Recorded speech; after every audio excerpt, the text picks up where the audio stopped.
Eu sou Aline Watanabe e encontrei no maternar minha realização pessoal e profissional. Eu sou Carol Souza e vivencio a maternidade de maneira leve e feliz. Eu sou Lívia Juste e encontro no trabalho um lugar para ser melhor mãe, mulher e amiga. Eu sou Natália Cunha, mãe de 3, mas facilmente teria 6. Aqui nesse podcast, cada mãe é uma peça.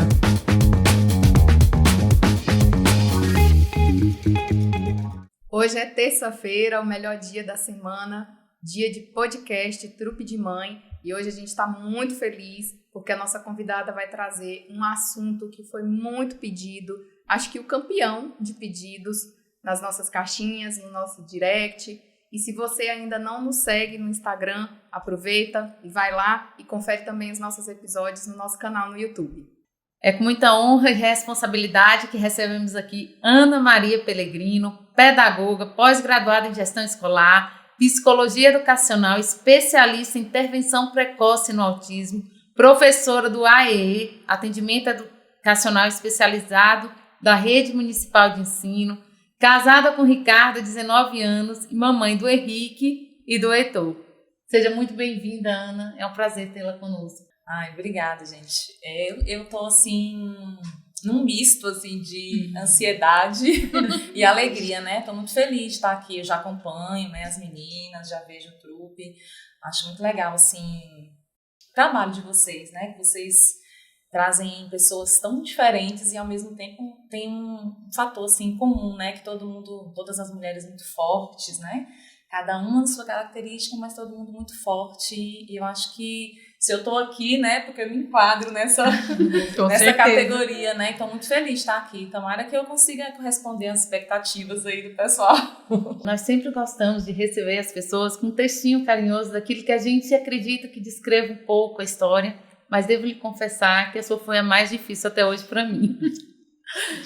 E o texto, eu não consegui descobrir quem é a autora. Eu sei que é de uma mãe atípica, e ele me comoveu muito, e ouvindo a sua história, eu acho que reflete um pouco do que a gente acredita que você seja.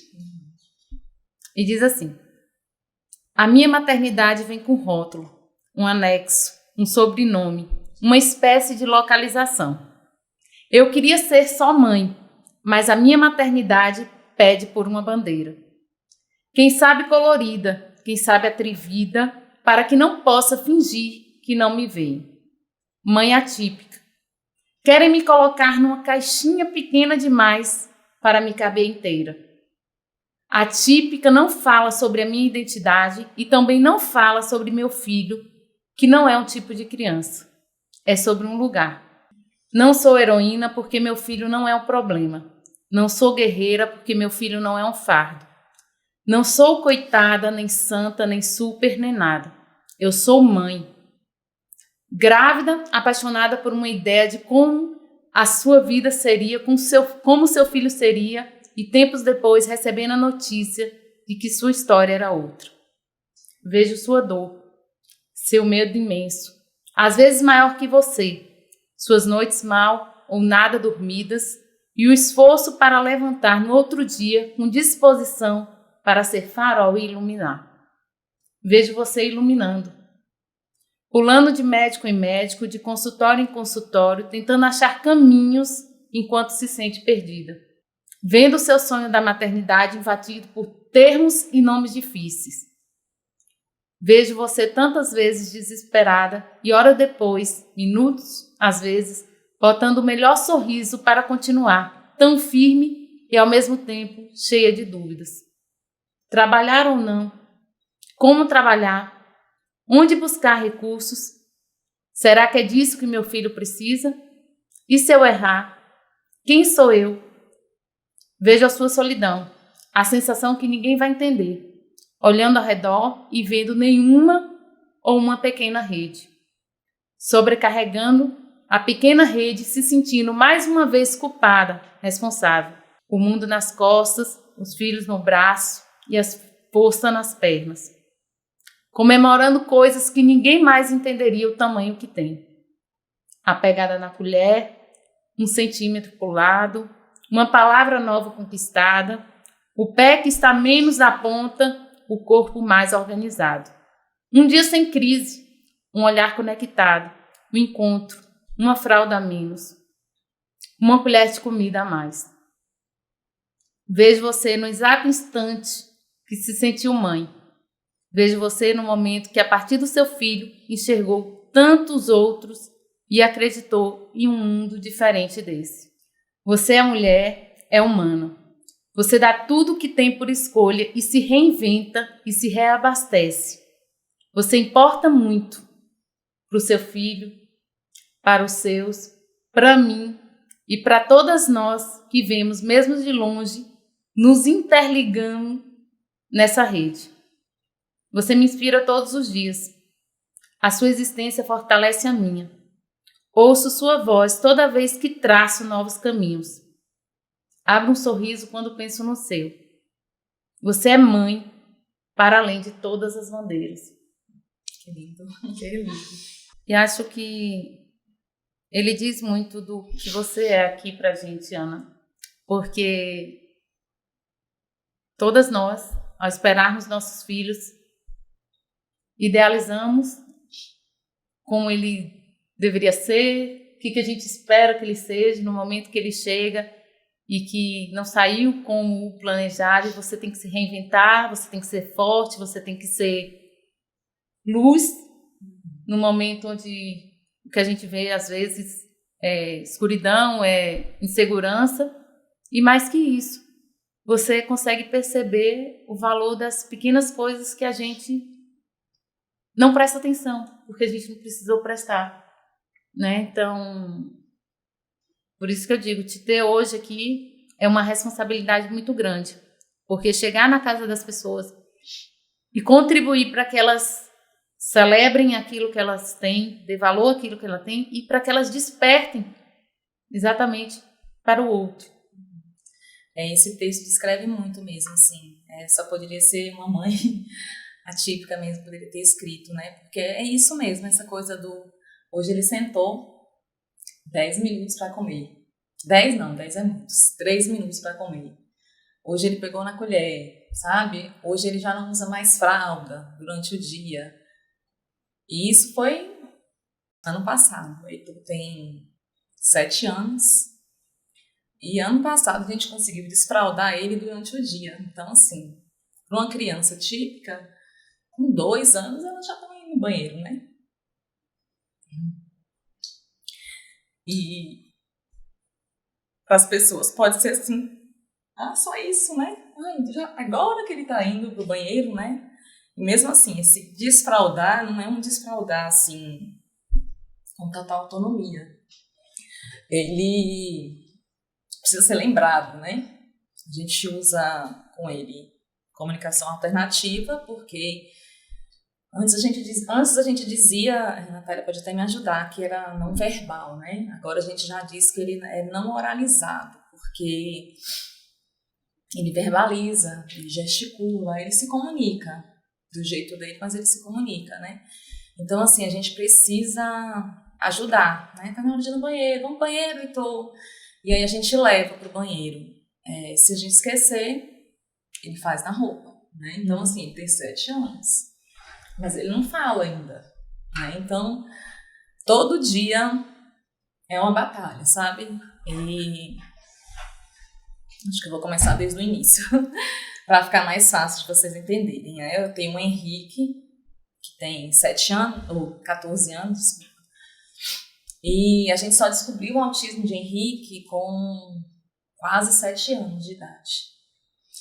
Há 7 anos atrás, a gente pouco ouvia falar, né, sobre o autismo. Eu nunca tinha ouvido falar. Né? Eu fiz pedagogia e vi, assim, em uma determinada disciplina falando alguma coisa sobre educação especial, mas uma coisa muito geral, né? Eu ouvi falar do autismo, mas uma coisa assim. Eu lembro que a expressão que eu tinha ouvido uma vez falar sobre autismo foi: o autismo é aquele menino que fica isolado, fica sozinho, né? ele por si próprio, ele tá legal, não precisa de outra pessoa. Era o único contexto que eu tinha de autismo, eu não sabia nada de autismo, né? Mãe de primeira viagem, né? Com um filho com 5 anos para 6, com dificuldades de aprendizagem na escola, né? Foi aí que a gente conseguiu dar o estalo, né? Tem alguma coisa diferente com o Henrique. E esse alerta de dificuldade de aprendizado chegou até vocês? Você, por ser professora, acompanhava isso? Como Sim, que foi né? essa percepção? O pessoal fala assim, né? Casa de ferreiro, espeto de pau, né? Eu levei para uma escola e lá na escola, a única coisa que eu percebia era assim, que eu chegava no final da aula, os coleguinhas estavam brincando e ele estava no fundo da sala com a professora fazendo tarefa. Isso ele tinha 4 anos. E quando vinha relatório para casa, o relatório só sinalizava assim, ele fez isso, tudo positivo. Aí eu li o relatório e disse assim, então nós temos 2 Henrique, né? O Henrique não da é escola mesmo, né? e o Henrique de casa, porque quando a tarefa vem para casa ele não consegue. Aí eu comecei a questionar e tal, resultado. Elas passaram ele por uma psicopedagoga ou psicóloga, não lembro da época, que tinha na instituição, não surtiu efeito, e eu assim, falei, não, vou tirar da escola, porque a gente já culpa logo a escola, né? E mesmo sendo professor, não, tá alguma coisa errada, não é nele, a culpa é da escola. Aí tirei da escola e levei em uma outra escola. Quando eu cheguei na outra escola, já na primeira reunião de pais, a professora já sinalizou, né? Olha, Ana, eu tô percebendo que o Henrique não tá com a memória de curto prazo de Henrique tá muito frágil, assim, muito rápido, ele não pega, sabe? A gente fala que uma coisa ele rapidinho já esquece. E ela tendo mais 15 alunos, ela via que tinha alguma coisa diferente. Aí me encaminharam para a psicopedagoga da escola, que encaminhou para uma clínica, uma psicopedagoga clínica, porque o institucional ela não consegue fazer essa avaliação, né? Aí foi feita uma avaliação, e nessa avaliação, essa avaliação é demorada, é extensa, né? Foi feita por uma psicopedagoga, que na época foi bem difícil conseguir vaga e tudo, assim, a gente demorou. E meio que é negativa também, eu não queria aceitar também que ele tivesse um problema, né? Que tivesse aquela dificuldade. Eu vinha para a professora e dizia, você viu que ele melhorou? Ela, não, Ana, eu insisto, você tem que levar. E em casa, né, também tinha alguma... Vocês percebiam alguma diferença? Eu percebia, mas eu achava que era porque ele era o primeiro filho. Entendi. Né? E também não tinha com quem você comparar dentro de casa, exatamente, né? Criança. Eu sou filha única, então assim, eu não tive contato com outras crianças da família, assim, né? Eu não tenho irmãos, eu tenho primas, mas as minhas primas são mais novas, né? Então não tiveram filhos antes de mim, então não tinha esse contato, a não ser contato de sala de aula, de aluno, né? Mas eu percebi o que nele? Por exemplo, barulho. Se a gente ligasse o liquidificador, ele chorava. Se chegasse alguém em casa falando muito alto, ele se irritava.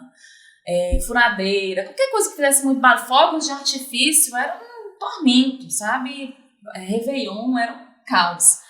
E aí, quando a gente saía com ele para aniversário de criança, todo mundo interagindo e ele ficava enroscado nas nossas pernas. Aí a gente ficava se culpando. A gente disse assim, nossa, o que a gente tá fazendo com esse menino em casa, né? Que esse menino não socializa, não vai. E eu e o Ricardo, a gente sempre gostou muito de sair, de ir pra festa, de interagir, né? A gente tem poucos amigos. Mas a gente interage bem, assim, com o pessoal. Nossa senhora, esse menino, vamos ter que sair mais com esse menino. E aí a gente percebia isso, sabe? Essa coisa de não querer contato com outras pessoas e crianças. Barulho. Até os 2 anos também a questão do sono. Ele não dormia, sabe? Ele acordava a noite inteira. Só que a gente achava que, porque ele nasceu uma criança muito grande, ele nasceu com 4,230, era um bebê enorme. Bebezão, ele era muito guloso, então ele dizia, acorda para comer. Aí os mais velhos diziam, porque você fica dando leite, dando peito e não sei o quê. Não faz isso, porque se toda vez que ele acordar e você der, ele vai acordar o tempo inteiro. Aí a gente ficava nessa luta. Chorou, a gente deixava ele chorando, imagina. Deixava ele chorando e foi... Mas assim, até os 2 anos de idade ele não dormia bem, né? E era isso, eram questões comportamentais. E depois dos 2 anos e meio, ele começou a ter seletividade alimentar. Quando bebê, ele comia tudo. Tudo que a gente oferecia, ele comia, ele gostava de comer. E aí, depois que ele foi crescendo, ele já não queria mais comer qualquer coisa. Coisas pastosas, molhadas, líquidas, ele não queria mais. Já não aceitava. Ele já não aceitava. A gente dizia que era frescura, né? Ai, mimo demais, só tem um filho, e não sei o que. E a gente ficava sempre isso, né? Como eu sou filha única, primeiro neto da minha mãe. Então tinha tudo isso, né? Mas chegou algum momento que você percebeu que, de fato, tinha alguma coisa errada? Ou você percebia, mas você tentava não aceitar que tinha? Não, você não realmente percebia, achou? Não. Enquanto a escola não sinalizou, enquanto eu não fui na psicopedagoga, até então eu achava que estava tudo normal. Que realmente era questão, assim, de criação. Que igual você falou, né? Não tá dormindo à noite. Ah, não, porque tá dando mamar toda hora que ele quer. Ah, não tá... Começou a rejeitar a comidinha ali, a ter a seletividade alimentar. Ah, não, é porque tá com frescura. É muito mimadinho, E aí você descobriu, né? No seu primeiro filho, ele tinha 7 anos. Ele estava com quase 7. Ele estava no pré-2 na época. A gente estava no início devia estar em abril, maio. E aí eu demorei muito, assim, porque eu ainda estava relutando em querer levar, sabe? Eu disse assim, não vou levar não, acho que não. Mas aí foi angustiante, né? Aí quando chegou um certo, eu falei, não, agora eu vou levar. A escola insistia, a escola continuava insistindo, né? E eu agradeço hoje a escola, né, por isso, porque eles insistiram muito, a professora teve um olhar, sabe? Eu acho que o professor é também uma determinante, sabe? E ela insistia comigo, não, Ana, leve. E aí a gente foi fazendo essa avaliação, a avaliação ela são 10 sessões. Aí a gente ia levando, e cada vez que eu levava, ela me dava um feedback daquela sessão. Aí no feedback que ela me dava, eu ia pra internet. Procurar. Eu procurava. Aí caía lá no autismo, né? Aí eu ficava assim. Aí foi terminando a avaliação, eu já sabia que ele era autista. Já sabia. Quando ela terminou a avaliação, antes dela me dar, eu fazia a leitura do laudo, ela chamou a gente, né, eu e o Ricardo, para fazer a leitura do laudo. E aí, quando ela leu, eu falei, eu já sabia. Eu já sabia. Depois que Henrique fez 6 anos em junho, e aí já estava em dezembro, né? Quando terminou, eu já estava com 6. Então, já estava com 6 anos e meio, quando a gente recebeu... a gente não diz que é laudo porque passou por uma psicopedagoga, né? Uma avaliação. O resultado da avaliação da psicopedagoga sugeria que ele era um autista. Aí ela disse, agora vocês precisam procurar um neuropediatra, porque ele é quem vai passar, né, orientação se precisa de alguma medicação, orientação sobre se ele vai precisar de um acompanhamento de uma pessoa na escola, essas coisas. Precisa dar um laudo, porque aí você precisa correr atrás dos seus direitos, os direitos do seu filho. Aí que veio, né, aquela coisa que meu marido não aceitou. Aí é que acontece, né? Eu sabia. Ele não aceitou o diagnóstico, assim, a possibilidade do diagnóstico. A possibilidade ele não aceitou, né? Naquele momento, com a psicopedagoga conversando com vocês. Não, ele dizia, não, porque assim, o autismo, para quem tá de fora, acha que autismo tá tudo dentro de uma caixinha. Tudo igual, né? É autista. Que quando a gente levava, tinha um outro menino na recepção, quando ele chegava com o Henrique para levar, tinha um menino saindo. E esse menino tava tocando terror. Aí ele entrava no carro e dizia, o Henrique não é autista não, aquele menino é autista? Eu falei, que ele é, que ele já estava fazendo acompanhamento, já não era mais avaliação. Ele já tinha laudo e tudo. Não, o Henrique não é igual aquele menino. O Henrique não é, então ele não é. Então ele viu aquele menino e ele comparou. Não, isso aí, ó, dois tempos que eu boto ele do jeito. Ele não aceitava, né, essa questão. E aí, o difícil foi isso, essa coisa do aceitar. Vou aproveitar esse gancho que você fala do seu marido comparar, né, com outra criança, e aí perguntar uma pergunta mais técnica para a Nath, assim, direcionada.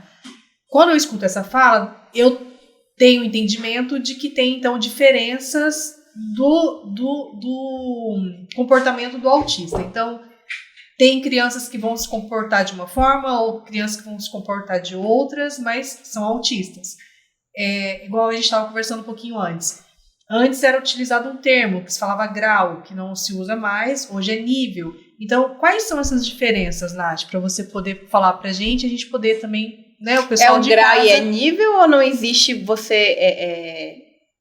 como que eu possa falar?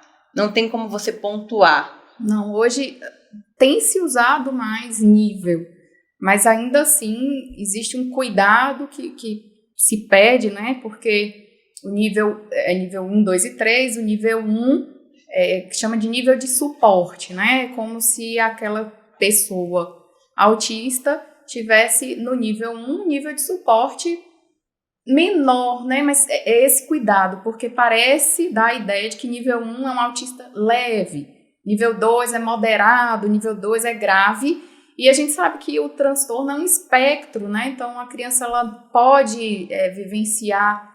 Ela pode transitar nesses... Ela pode, na verdade, transitar de sintomas, de gravidade de sintomas, né? Então não tem como a gente, como a Ana falou, não tem como colocar uma caixinha, né? Entendi. Né? Justamente por esse termo, né? Espectro. E você fez outra pergunta que eu acabei de esquecer. Não, eu queria saber... pode ser falado, né? Então, porque existe... Eu já escutei falar de... Desculpa, eu lembrei o que eu ia dizer. Que tem uma outra coisa associada. Mas tem uma outra coisa que são as comorbidades, né? As condições que são associadas ao autismo. Você falou assim, meu marido não aceitou porque ele via uma criança que, de repente, né, fosse mais... característica ali do transtorno, que as pessoas conhecem como transtorno do espectro, e ele dizia, não, ele não é. Mas existem também as comorbidades, né? Então, uma criança autista que também tem outros transtornos de comportamento ou transtorno intestinal, né? Por exemplo, seletividade, esofagite, outras coisas, que constipação... Que isso vai alterar de forma também o comportamento, né? A forma como a criança vai interagir com o meio, né? Vai se alimentar, vai se nutrir. Então, é realmente um grande guarda-chuva, né? Então, eu acho que é nesse sentido que a gente tem que pensar quando a gente vê uma criança e como sociedade também da gente não julgar, né? Uhum. Uma vez a gente no Café com Pediatra, você estava, né, Aline? A gente fez sobre autismo. E aí uma das mães, ela falou assim, minha filha é nível 1, mas só eu sei como é difícil cortar a unha, escovar os dentes. Tipo assim, ela é nível 1, mas todos os dias existe uma dificuldade muito básica, né? Ou um sofrimento, vamos dizer assim, com coisas muito básicas do dia a dia, entendeu? Nath, só voltando, o que de fato é o autismo e quais são as causas do autismo? As causas, vou começar primeiro. O transtorno, na verdade, do espectro autista é uma condição comportamental, né, de grosso modo. Existem os critérios diagnósticos e a gente tem critérios para fazer o diagnóstico do transtorno do espectro e existem alguns critérios que são obrigatórios, né, então de reciprocidade, de comunicação e interação social, basicamente, sendo bem resumido assim.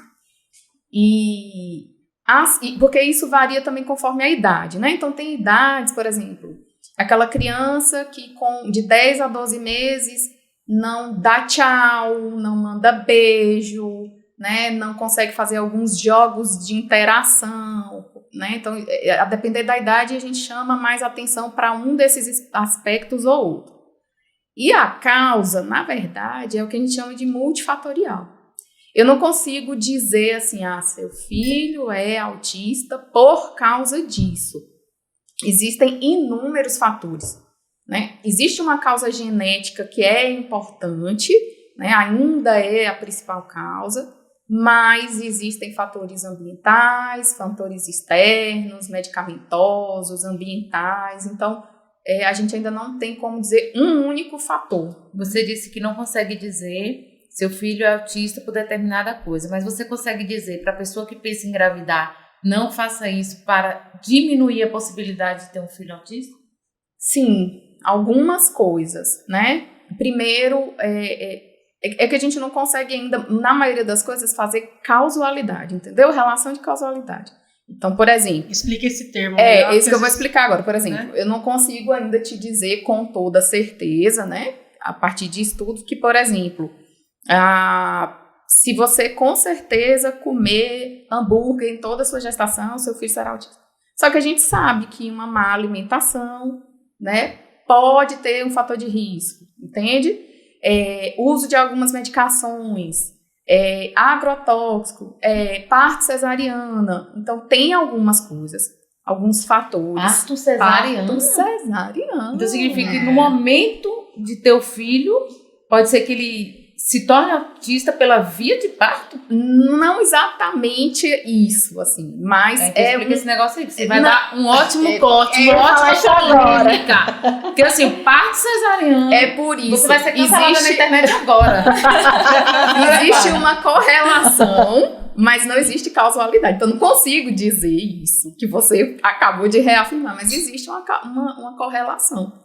Crianças que nasceram de parto cesariana tiveram mais crianças nesse grupo autistas do que as que nasceram. Porque as mães são inteligentes, não querem ficar fazendo força, é uma coisa óbvia. Enfim. Não venha não. Enfim. Ô, Nath, mas aí, pegando esse gancho agora que você disse, né, que são causas multifatoriais. Mas o genético sempre vai estar presente? Por exemplo, eu preciso ter um fator genético para que o autismo seja desencadeado? Nem sempre, mas a maioria sim. Tá. Por isso, assim, seria importante. Acho que 80%, né? É uma porcentagem. E aí eu volto à pergunta para nossa. Para Ana. Falando de genética. Você disse que quando teve o seu primeiro filho, né? Ele tá com 14 anos, nem se falava de autismo. A gente também, né? Nem sabia o que era, nunca tinha ouvido falar. Então acredito que não houve um teste genético antes de engravidar para tentar, né? Para poder saber sobre isso. Quando você engravidou pela segunda vez, você já tinha o diagnóstico do seu primeiro filho de autismo. Você chegou a procurar algum tipo de aconselhamento genético? Foi passado isso para você? Ou você engravidou sem saber de algum risco que poderia acontecer? Então, quando a gente estava na leitura da avaliação, a psicopedagoga sugeriu isso. Porque a gente estava tentando engravidar do segundo filho. Naquele momento. Até quando ele tinha 2 anos de idade, eu dizia, né? Não quero outro, esse menino não dorme, não me deixa dormir. Como foi? Repete um pouquinho, que eu não escutei. Começou a provocação, tá vendo? Até 2 anos eu não queria outro. Não queria, porque eu não dormia, a gente estava muito cansado, né? Aí eu falei, não quero outro. Aí quando ele começou a fazer 5 anos, eu falei, acho que agora tá legal, vamos tentar. Aí a gente estava tentando ter outro filho, né? Quando a gente começou a fazer a avaliação de Henrique. E aí, eu falei isso na anamnese com ela antes de começar. Antes dela fazer as avaliações com o Henrique, ela faz a anamnese com a gente, né, e tal. E a gente falou que a gente estava tentando ter outro filho. E aí, quando ela foi fazer a leitura, ela disse, então, já vou pontuar, já que você está querendo ter um outro filho, que pode ter, não estou dizendo que vai ser autista o próximo filho, mas tem uma possibilidade de ter outro filho autista. Naquela época a gente chamava grau, né? Falava grau ainda. Henrique estava avaliado como grau 1, que hoje a gente chama de nível 1, né? Suporte 1. E ele pode vir com um autismo mais acentuado do que o do Henrique.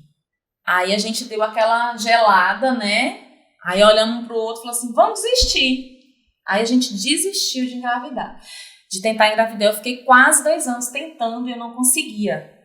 Aí quando ela falou isso, deu assim sabe? A gente falou, não, então vamos parar. Aí eu comecei a tomar um remédio, né? Aí tomei 3 meses, no 4º mês eu esqueci, e aí talvez. Eita!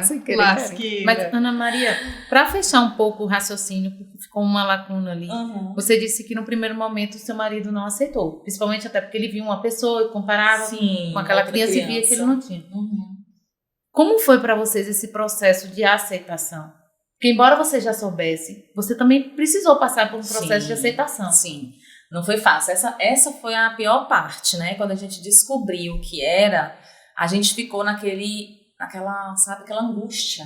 É o que a gente chama de luto, né? Aí aquele filho que você estava lendo ali, que a gente idealiza, que a gente pensa, que a gente quer, né? Aí ele não tá lá, não vai ser. Aí a gente começa a ler e ver que ele vai ter algumas limitações, talvez ele não consiga fazer isso, fazer aquilo e tal. E aí, o que a gente fez? Eu me fechei. Ninguém sabia. Aí eu cheguei, falei pro meu marido, né? A gente sabia do diagnóstico, eu não quero falar pra ninguém. Eu não me sinto preparada para chegar para as pessoas e dizer que Henrique é autista. Até porque eu não entendo ainda, não sei, não conheço, né? Aí eu falei pra minha mãe e pros padrinhos dele, só. Eu não aceitava falar pra ninguém. Mas você não aceitava falar por falta de conhecimento do que era o autismo ou por medo de não saber como que as pessoas iriam reagir em relação a ele ser autista? As duas coisas. Porque assim, como eu não sabia que era o autismo, aí se eu dissesse, Henrique é autista, aí as pessoas iam começar a me perguntar, mas o que é autista? Aí eu não ia saber dizer. E depois as pessoas iam começar a recriminar, vamos deixar ali autista. Então assim, o jeito que as pessoas iam olhar para ele, falar com ele. Então assim, aí a gente foi no médico, né, aí pegamos, aí a médica até falou assim, mas o Henrique é muito levinho dele, né, a gente nem precisa dar um laudo para ele, porque o laudo só vai rotular o Henrique. Eu esqueci de dizer uma coisa, Henrique até os 2 anos não falava, ele não falava nada. Aí depois dos 2 ele começou a falar 5 palavrinhas, que era mamãe, papai, vovó, e mesmo assim ele falava errado, né, falava mamãe, papá, vovó, aga, e mais uma outra coisa que acho que era dedeira. Eram 5 palavras que ele falava, só. Então, assim, teve esse atraso de fala, que eu até falei que algumas coisas, mas esqueci do atraso de fala, voltando aí. Então, assim, eu tinha muito receio do que as pessoas iam pensar, do que as pessoas iam falar. Eu acho que é o que mais dói, eu acho, mais né? dói na gente, essa coisa, sabe, do preconceito. De você não saber o que vai passar pela cabeça da pessoa e já imaginar o que pode estar passando. Aí eu falei, agora eu preciso... Aí eu vou sinalizar só para quem eu preciso, que são os meus apoios, né? Minha rede de suporte de apoio, minha rede de apoio e a escola. Aí eu fui para a escola, fiz uma reunião, conversei, expliquei o que ele precisava. Né? Nessa nova escola, era o 2º ano dele nessa nova escola. Ele ia precisar de uma pessoa para dar um suporte para ele na escola. Então ele foi até meio que um dos pioneiros na escola, né? E como que foi essa sua saída do luto e quanto tempo demorou para você adquirir conhecimento de fato sobre o autismo e se sentir segura para proteger o seu filho, né? Expondo ele de alguma forma e também de começar a tratar isso como algo que você sabia que mais cedo ou mais tarde você ia ter que encarar. Como foi esse momento? Eu só consegui sair do luto, que a gente fala, né? Sair do luto para ir para a luta depois que eu tive Heitor. Durou 7 anos. Eu não falava. Mas esse comportamento dele era sempre o mesmo ou existia alguma evolução em relação ao dia a dia? Aí agora ele começou a fazer as terapias, né? As indicações são essas, né?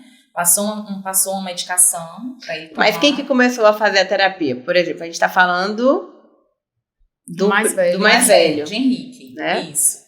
Aí eu levava para as terapias, mas esse processo inicial de terapia, quando a médica pediu, ela só pediu psicopedagoga, só. Então assim, qualquer criança com dificuldade de aprendizagem vai na psicopedagoga. E pediu para levar para um educador físico, porque ele tinha atraso motor, assim. Ele não demorou para andar, ele não demorou para engatinhar, ele teve todo o processo normal. Ele todo mês ia na pediatra, fazia o acompanhamento, não teve nenhum problema. Para andar, ele andou com 1 ano e 1 mês, então assim, não teve nenhum problema motor. Mas ele tinha dificuldade, por exemplo, para pular de um pé só, para pular na cama elástica, sabe? Henrique teve muitas dificuldades assim, de equilíbrio. Então assim, vamos botar numa funcional. Aí ele ia para psicopedagoga e para funcional. E eu simplesmente me fechava, não dizia nada para ninguém e só ficava lá, devorando na internet o que aparecia. Naquele tempo era muito difícil. Muito. Hoje, com quantos anos o Henrique tá? Hoje ele tá com 14. Então, assim, esse luto durou até chegar ao Heitor, sabe? Eu não falava. Eu me preocupava muito com ele, sabe? Eu dizia assim, meu Deus, o que ele... Eu não tinha coragem de dizer pra ele. Quando eu chegava pra ir num médico, para ir num dentista, para ir em qualquer lugar. Antes de ir, eu ia no profissional, conversava com ele. Ó, o Henrique é autista, ele tem dificuldade com isso, só que ele não sabe da condição dele. Eu fazia sempre isso. Todo lugar que eu ia antes, eu precisava conversar para poder preparar o profissional para não dizer. E aí, Henrique veio saber que era autista, ele estava com, acho que uns 12 anos de idade. Eu não tinha coragem de falar. E como foi essa sua conversa com ele? Assim, como que ele recebeu? Ele me perguntava, assim, uns 11 anos. Ele sempre ia, Henrique sempre foi muito tranquilo. Tudo que a gente pedia pra fazer, ele fazia, sabe? Ele é uma criança... Criança não, minha filha agora é adolescente. Respeita o moço.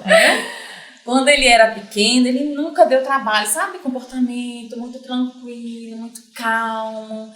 Então, assim, ele nunca me deu trabalho na escola. Então, ele aceitava tudo que botava pra ele. Ele achava que tá tudo certo. Ele mandava fazer, ele fazia. Levava, ele ia. Ele não se questionava. Aí na escola que ele estava, nessa segunda escola que ele estava, eles começaram a fazer o estacionamento. Foi uma escola que começou a acolher as crianças, né, especiais e tal. E lá eles colocaram placas de estacionamento preferencial. E aí eu comecei a usar o estacionamento preferencial. Só que lá na placa tinham vários, para todos os tipos, né, de necessidades especiais. Isso, detalhe que eu esqueci, que quando a gente foi num novo neuropediatra em Salvador, a gente percebeu que Henrique, percebeu não, ela fez uma avaliação e detectou que Henrique também tem TDAH. Aí a comorbidade que Nath falou, então ele também tem TDAH, né? Aí ele começou a tomar medicação para TDAH, ele foi melhorando na escola e tal, a médica de Salvador até falou assim, Ana, o autismo dele realmente é muito leve, o que está prejudicando ele mais na escola é mais o TDAH do que o próprio autismo, sabe? A comorbidade dele está mais do que o próprio autismo. Aí começou a tomar medicação, ele foi evoluindo e conseguiu acompanhar os colegas da sala. Ele conseguiu acompanhar, né? Claro, com suas dificuldades, com suas limitações e tal. Mas ele interagia, assim, na medida do possível, porque para ele é difícil interagir. Ele tinha o colega, que era o amigo, para ele só existia esse colega, só esse amigo, os outros eram coadjuvantes ali na sala. E aí, sei que, acho que ele devia estar com uns 12 anos, aí a gente começou a estacionar o carro ali. E lá é uma escola assim, muito consciente, eles falam com os meninos, sobre os meninos especiais e tal. Aí quando eu estacionei, ele falou, mãe, não estou entendendo. Por que a gente está estacionando na vaga de prioridade? Aí eu tá vendo aquele símbolo? Aí tinham vários símbolos, entre eles tinha o do TDAH. Falei, tá vendo aquele lacinho laranja e tal? Ali é do TDAH. Então você tem direito a usar essa placa. Tá. Eu não tive coragem ainda de falar. De falar do autismo. Acho que ele devia ter uns 10, 11 anos. Eu não tive coragem de falar, não me senti preparada. Mas ele questionou, aí ele já começou a questionar, por que eu faço tanta terapia? Por que eu faço isso? Aí ele começou, por conta das terapias, a médica de Salvador indicou muito mais terapia. Aí ele já começou a fazer TO, que é a terapeuta ocupacional. Começou a fazer fonoaudióloga, começou a fazer psicóloga e psicopedagoga. Então ficou assim, todo dia ele ia pra terapia, todo dia. Aí ele começou a se questionar, os colegas não iam e ele ia. E ele me perguntando muito. Aí foi a hora que eu falei, né? Falei assim, filho, tá vendo seu irmão? Aí foi a hora que eu entrei primeiro com o diretor, né? Falei, tá vendo seu irmão? Ele não fala, né? Aí ele falou, mãe, ele não fala. Falei, ele não fala porque ele é autista. Ele, autista? Falei, ele é autista e tal, não sei o que. Se você tiver alguma dúvida, vai na internet, procura e tal. E comecei também a assistir algumas coisas. Com ele, sabe? Umas séries, uns filmes. Aí ele começou a se identificar. Sabe? Aí ele dizia assim, mãe, esse personagem tá parecendo comigo. Poxa. Né? Tá parecendo. Aí começou a relacionar, né? Aí eu falei, é mesmo, filho? Mas será por quê? Ele falou assim, mãe, não sei. Aí ia, voltava e começou a se questionar. Não tinha mais como eu me esconder, né?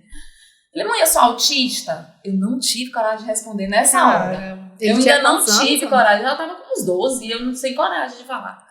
E a psicopedagoga dele dizia, Ana, não dá mais pra segurar. Não dá mais. isso é na hora, né? Já tá grande. Ele precisa até pra ele poder se conhecer. Sim. Pra ele se Lidar, entender. né? Pra ele se entender. Aí eu falei assim, você acha que você é autista? Ele falou, acho. Eu falei, por quê? Aí ele começou a falar, não, porque eu faço isso. Filho, você é autista. Você e seu irmão são autistas, por isso vocês fazem terapia e tal. Mas levamos assim de uma maneira bem leve, que ele já estava sentindo. Foi uma coisa assim que ele foi fazendo, ele mesmo foi se descobrindo, e aí foi mais natural. E eu já estava... Obrigada. Eu acho que era pra ela. O meu tá aqui. E aí, assim, foi muito natural, né? Eu sofri muito, segurei muito a barra, né? Assim, as pessoas não acreditavam, achavam que não, né? Ah, não, Henrique, mas não. Muita gente, depois que a gente começou a falar. Aí eu já comecei a deixar falar para as pessoas da família. Porque aí, para as pessoas entenderem por que ele estava agindo de tal maneira, né? Por que Henrique está fazendo assim? Por que Henrique não quer comer aquilo? Reunia a família inteira, daí Henrique não queria, Henrique queria comer só, Henrique queria comer aquilo, queria comer outra coisa. Aí eu falei, agora a família precisa saber, porque senão daqui a pouco vai ficar aquele rótulo que a gente tinha no início. De que era um menino mimado, de que era filho único, e agora ele não era mais filho único, né? E ele já estava grande, já estava crescido. Então as pessoas precisavam entender. Mas isso aí de eu falar para as outras pessoas só foi depois que chegou o diagnóstico de Heitor. E como... Não, é que ontem a gente estava conversando, né, sobre a entrevista hoje. A conversa de hoje. E eu e minha mãe, a gente fez uma pós-graduação, né? Fiquei tão feliz. E eu não sei se minha mãe vai lembrar, mas teve uma situação que a nossa professora postou, uma situação de escola, né? Que eu não me lembro muito bem a situação, mas o contexto era que o filhinho dela tinha sido escanteado, assim, né? Porque era autista, né? E aí ela botou um texto ali falando quantas coisas isso acontece, da importância da amizade, né? Da criança que acolhe a outra criança e os pais que excluem, é festinha de aniversário, chama todo mundo, aí não chama aquela criança, porque aquela criança é autista. Eu não sei se você já vivenciou isso, se você vivenciou, puder contar, mas como você tá nesse universo, né, mais do que a gente, se você puder compartilhar alguma coisa nesse sentido, até para, acho que mais ainda, para chamar a atenção das pessoas, né, conscientizar mesmo as pessoas nesse sentido. Essa experiência de não ser convidada, já vi muito relato mesmo, mas eu nunca passei, porque como o autismo de Henrique é um nível de suporte, ele tem pouco suporte e tal, então assim, a gente nunca teve essa exclusão dos colegas não chamarem e tal. A gente vem percebendo mais depois da adolescência. Enquanto ele era criança, ele era convidado para tudo e tal, mas depois dele crescido, a gente percebe assim que é porque adolescente já tem suas tribos, né? Já é um período mais difícil. Já é um período conturbado. Então eu percebi no ano passado, sabe, que tava tendo muito essa coisa de grupinho porque assim, eles têm uma inocência. Os autistas, eles são inocentes, sabe? É bom. Sabe, se você disser que isso aqui, que essa jujuba aqui é verde, ele vai acreditar que é verde, né? Se você disser que faz bem pra saúde, ele vai comer aquilo ali todo dia, sabe? E aí a gente começou a perceber, o diretor da escola me chamou e falou assim, olha, Ana, a gente tá percebendo algumas questões, assim, com relação aos meninos usarem Henrique como, assim, para não serem punidos, porque sabem que Henrique é especial e tal. Então, usam a ingenuidade dele para fazer coisas que não devem fazer, né? Porque adolescente sabe o que não pode fazer, mas quer fazer. Todo mundo foi adolescente, todo mundo sabe como é que é. Né? Então, assim, essa coisa de não ter a malícia, isso é o que mais me deixa, assim, preocupada com ele nessa fase agora, né? Porque são muito inocentes, são frágeis, assim, são maleáveis. Qualquer coisa que alguém disser, ele vai estar acreditando. Mas então, você já passou por alguma situação de preconceito com eles? Não, nunca passei. Nunca tive, assim... É porque Henrique é muito tranquilo, sabe? Agora, com o Heitor já é diferente, né? Heitor porque tem quantos anos? Heitor tá com 7. Então, assim, Heitor, pense aí, Heitor não fala, né? Então, quando ele chega no lugar, ele já chega se expressando com o corpo, né? Ele já chega tomando conta do ambiente, sabe? Ele se movimenta, e o nível de suporte dele é o 3, né? Então, assim, ele precisa da gente estar com suporte o tempo inteiro. E aí, eu me sentia muito incomodada, porque a gente chegava nos ambientes e todo mundo olhava para Heitor. Henrique, eu nunca passei por isso, mas Heitor, todo mundo olhava, sabe? E eu ficava muito incomodada, eu ficava, gente, porque é aquela coisa, autismo não tem cara, né? Como as outras deficiências, né? Um síndrome de Down, que você olha nele, você percebe que ele é Down, uma criança que tem uma paralisia, né? Um cadeirante e tal, você olha e vê. Agora, um autista, você olha, você fala. Aí, quantas vezes eu escutei? Mas ele não parece. Mas ele é tão lindo, ele não parece. Nossa, eu já escutei isso demais. Eu falei, quer dizer que autista tem que ser feio, né? Pra ser autista. Como que a gente consegue identificar uma criança autista das outras crianças? O comportamento dela, né? Dá algumas características. Varia muito, né? Porque, como eu tinha falado pra você, o autismo, ele é muito diferente um do outro, né? Varia muito, assim. Tem alguns que andam na ponta dos pés, né? É por isso que eu falo, assim, exatamente por alguns passarem quase que imperceptível e ainda assim não correr o risco dele não conseguir identificar. Um exemplo. Eu levei Maria Antônia ano passado para fazer um exame e levei ela nesses lugares de brinquedotecas, espaço de criança. E quando e Maria Antônia agora tá com 1 ano e 5, mas ela devia ter o quê? Um aninho. Ela tinha 1 ano e 1 mês. E aí é daqueles espaços que você entra, né? As crianças que são muito pequenas, no caso dela, tem que ter um acompanhante. E eu entrei com ela nesse lugar. Só que assim, eu sou mãe de primeira viagem, eu nunca convivi na verdade, nunca convivi com crianças, né? Muito pouco. Então, eu ali com minha filha, né? Novinha, com 1 aninho de idade, nunca tinha tido nenhuma outra situação, né? De estar com uma outra criança que fosse autista. E aí essa criança estava lá, eu achei errado do pessoal, né, do espaço não ter comunicado, não ter avisado, ou não, de repente, ter trazido algum tipo de informação, né, em relação a essa outra criança. Aí essa outra criança estava ali brincando normal, mas assim, eu estava ao lado de Maria Antônia, do nada ele devia ter uns 5 aninhos, ele pegou Maria Antônia do meu lado e jogou ela dentro de uma piscina de bolinha. Mas ele foi muito rápido. No momento, assim, eu fiquei sem reação. Porque ela, muito pequenininha, mas eu também não fiz nada com a criança. Só que eu fiquei muito assustada, né? Porque era outra criança. E aí, na mesma hora, eu falei assim, não pode fazer, ela é muito pequenininha. Aí eu fui lá, peguei ela e fiquei com ela no colo. E a menina que tava junto, ela falou assim, aí ela viu, aí ela meio que saiu correndo pra tentar, né, ver o que poderia fazer, ficou com medo de fazer alguma coisa. E ela falou pra mim que a outra mulher, ela foi errada de não ter avisado, de não ter comunicado. Ou seja, aquela criança, ela tava ali, assim como todas as outras, né, não tinha diferença nenhuma em relação a ela poder brincar, poder fazer tudo.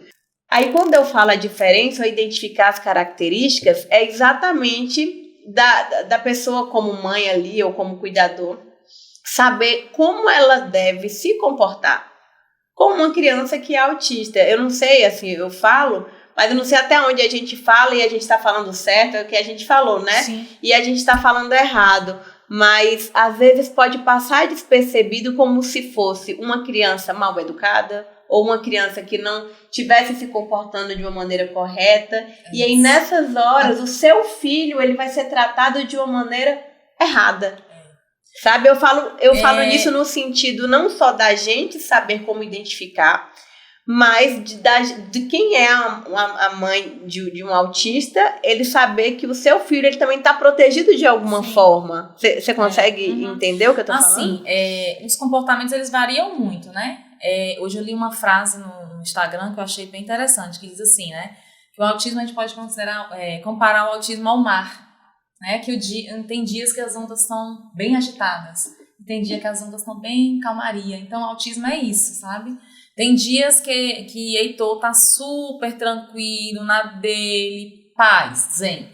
Mas tem dia que ele tá super agitado, ele tá andando de um lado pro outro, ele tá mexendo em tudo, e outro dia ele tá sentado assistindo televisão como se nada tivesse acontecido. Então, assim, é muito difícil da gente, ainda mais quem não conhece o autismo a fundo, ver quem é. Então, assim, eu mesmo senti muita dificuldade com relação a isso. Eu lembro que na época da pandemia eu ficava muito angustiada, porque eu ouvia demais, todo lugar que eu chegava, né? Essa questão, mas não parece, mas não parece, mas não parece. E foi bem nessa época da pandemia que eu fiz a pós-graduação, né? Época da pandemia eu fiz uma pós-graduação online sobre autismo. Eu falei assim, agora, ele não tá indo pra escola. O que eu vou fazer? Aí comecei a estudar. Aí fiz uma pós-graduação que era de intervenção precoce no autismo, né? Porque quanto mais cedo a gente fizer as intervenções, melhor vão ser a condição dele no futuro. E aí, mesmo assim, eu ficava angustiada, eu ficava sempre procurando alguma coisa. Eu até mandei pra Natália, né? Que eu falei assim, eu sou idealizadora da carteirinha do autista aqui em Barreiras, né?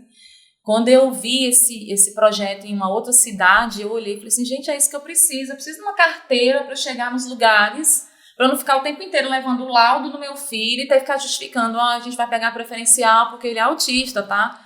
É chato você ficar tendo o tempo inteiro que tá justificando uma coisa que é direito dele.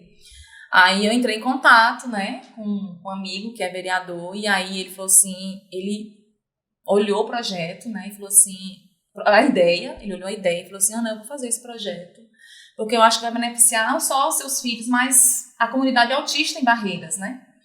E aí eu falei com ele à noite, no outro dia ele já estava me apresentando o projeto, e aí fui para a Câmara, foi instituído, então a gente já tem. Então, assim, a carteirinha de autista de Barreiras veio antes da do Romeu Mion. Eu ia comentar que eu vi um vídeo sobre o Romeu Mion, né? Que o pai quando veio a do Romeu Mion, que agora é nacional, porque a nossa é só municipal, depois veio a do Romeu Mion, que assim, ajuda muito. Mas uma outra coisa que é importante, que eu comecei a fazer uso também, foi o cordão. O cordão do quebra-cabeça, né? Porque o quebra-cabeça simboliza o autismo, né? Porque, como eu estava falando para vocês, não dá pra gente colocar numa caixinha e dizer que os autistas estão todos ali. Quebra-cabeça, multicores, né? Com 4 cores ali, para representar a diversidade que tem, as dificuldades, tanto que por isso que a gente fala que é um espectro, né? Porque ele é muito amplo. Abrange muita coisa, não dá pra dizer, né? assim, Carol, se todo menino que andar na ponta do pé é autista. Não. Nem todo menino que anda na ponta do pé é autista. E nem todo autista anda na ponta do pé. Tá, mas entendeu?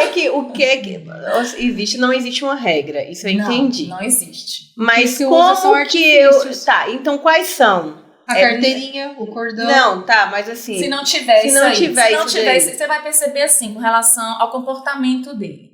Todas as crianças vão estar brincando. Por exemplo, tá todo mundo brincando na piscina de bolinha. Os meninos vão estar jogando bolinha, brincando.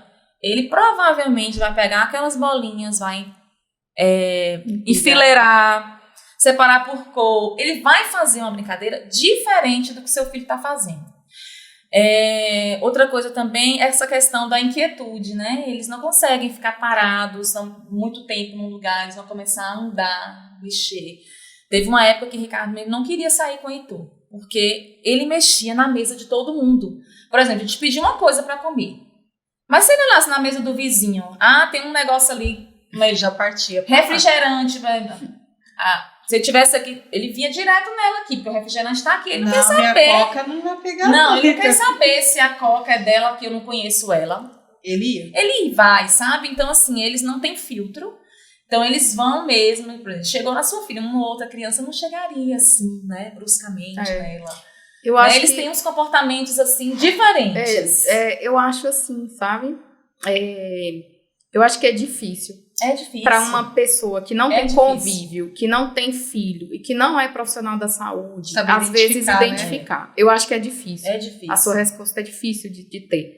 Eu acho que a gente, como população, como a pessoa que está sentada lá na outra mesa e seu filho vem pegar a coca, a gente é que tem que se policiar e não olhar aquela criança com um olhar de julgamento, é mal educada, ela tá me desrespeitando, ela tá invadindo o meu espaço, porque aqueles pais não sabem educar aqueles pais não estão batendo, não estão, né? É o que a Carol falou, você acaba julgando sem saber, né? Entendeu? Então eu acho que a educação é nesse sentido, porque existem as crianças que são negligenciadas em sua educação, existem. Mas hoje, a gente conversou sobre isso, né? Nesses últimos 20 anos, o crescimento do autismo foi 300%. A projeção é de um autista para cada 36 pessoas. Então, a população precisa estar educada, preparada a conviver para poder com essas pessoas. Né? Com essas diferenças. Essa coisa da gente estar conversando aqui sobre o autismo, isso que tem que acontecer, sabe? As pessoas, quanto mais as pessoas conhecerem sobre o autismo, vai ser mais fácil da gente lidar. Então, assim, a população que é autista, os pais, precisam também ajudar, né? Por exemplo, eu agora não saio mais com o Heitor sem o cordão.